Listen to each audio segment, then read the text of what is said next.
présenter son budget 2026. Vraiment, je ne peux que le féliciter, puisque quand j'ai suivi son introduction, j'étais épaté à l'introduction. Il a très bien évoqué le contexte, malgré quelques agrégations macroéconomiques qui ont dérangé, mais il m'a épaté. Malheureusement, j'ai craint que ce soit l'arbre qui cache la forêt. Parce qu'il a très bien évoqué, il a très bien introduit, mais sur le plan technique, les budgets laissent à désirer. Je vais commencer par donner quelques concepts. Comment est-ce qu'on élabore les budgets dans notre pays, au niveau de la République du Congo? Il y a 3 niveaux. Il y a le niveau central qui est la loi de finances. Il y a le niveau provincial, ce que nous sommes en train de faire là, les lits budgétaires. Et puis le niveau local qui concerne les décisions budgétaires. En ce qui concerne les lits budgétaires, malheureusement, l'exécutif provincial a continué à présenter des outils de planification avec 5 axes stratégiques. En lieu et place des 6 axes stratégiques, comme le programme du gouvernement national l'a très bien stipulé. Si vous vous souvenez, l'année passée, j'étais revenu sur cette même remarque. Le gouvernement niveau central a 6 axes. Mais ici, en province, nous sommes en 5 axes. Ce n'est pas bon, parce que là, apparemment, nous commençons à chercher l'indépendance au niveau vis-à-vis du niveau national. C'est très dangereux.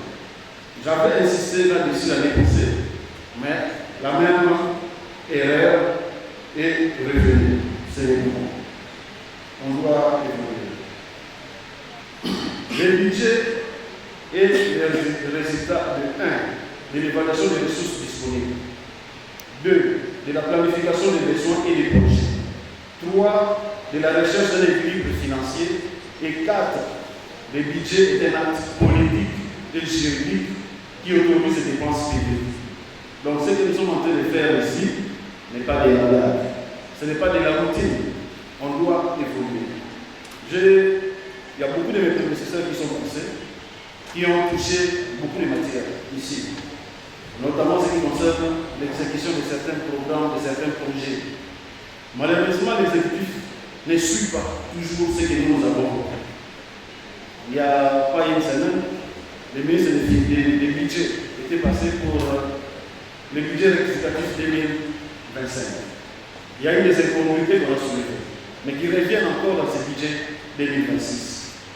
Il fallait, au préalable, après le passage du ministre du budget ici, il devait revoir la copie de ce budget 26 pour ne pas revenir dans les mêmes fautes. Mais ce sont les mêmes fautes qui sont encore revenues. Là, je ne sais pas qui va faire ce travail. C'est nous, mais c'est eux. En ce qui concerne le ministre des Finances, il est passé la semaine passée également, ici. Nous avons pu évaluer. Nous avons eu un budget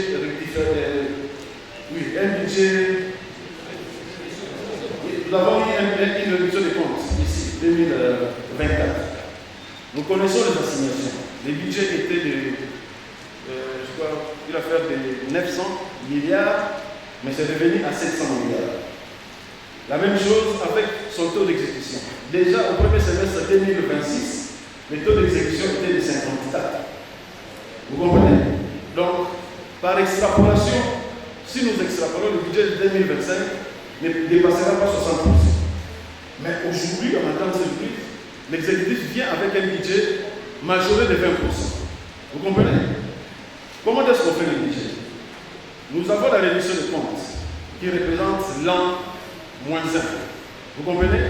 Et puis le budget en cours ainsi que les prévisions futures qui est l'an +1. Donc à partir des statistiques qu'on va prendre à l'an -1 ainsi que les statistiques de l'an 0, c'est ce qui va produire les statistiques de l'an +1. Vous comprenez? Là, on nous présente un budget avec une majoration de 20%. Où est-ce qu'on va trouver les ressources?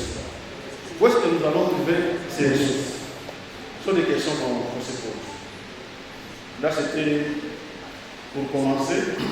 Deuxièmement, comme j'ai dit, dans ce budget, il y a beaucoup de problèmes, beaucoup de billets, beaucoup d'incongruités. Pour bien lire le budget, je demande à tout le monde d'aller à l'annexe 1. Puisque le budget, c'est lié au niveau de l'annexe 1. C'est ça le tableau représentatif de tous les budgets. Rien qu'en interprétant ces tableaux, vous allez voir avec moi qu'il y a beaucoup d'incohérences. Comme j'avais dit, le budget de la province. Le budget de la province a quoi ressources? Il y a des recettes à caractère national, il y a les quantités propres de la production provinciale, ainsi que les recettes exceptionnelles, qui peuvent être des dons et des dons. Au niveau des recettes, au niveau central, nous avons trois réunions. Il y a la rémunération transférée par le pouvoir central au profit des services déconcentrés.